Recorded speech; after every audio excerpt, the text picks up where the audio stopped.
Everyone. তো আগের দিন ছিল আমার এই বোনটার জন্মদিন। তো যাই হোক, মন্দিরে ওর বার্থডে সেলিব্রেট হচ্ছিলো। তো দেখতেই পাচ্ছি এখানে যথারীতি আমরা তো আমাদের যা বক যেটা কোনোগুলো শেষ হয় না সেটা চলছিলো। আর এখানে ও পোজ দিচ্ছিলো কেক কাটার জন্য। তো আমরা তো সবাই ওয়েট করছিলাম কেক কখন পাবো। মানে এইটা আমার মনে হয় সবাই, এমন কেউ নেই যে কেক খেতে ভালোবাসে না। আমার তো খুব ভালো লাগে, স্পেশালি চকলেট। তো এখানে যাই হোক কেক টেক কাটা হয়ে যাচ্ছে।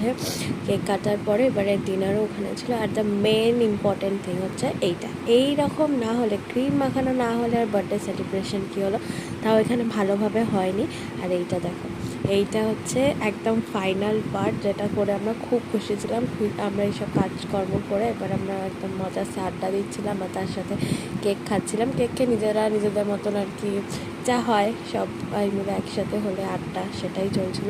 তো আড্ডা ফাড্ডা দিয়ে তারপরে আমরা চলে গেছিলাম, চলে যাইনি, আমরা বসেই গল্প করছিলাম। তো তারপরে ডিনার করলাম। এখানে লুচি, আলুর দম,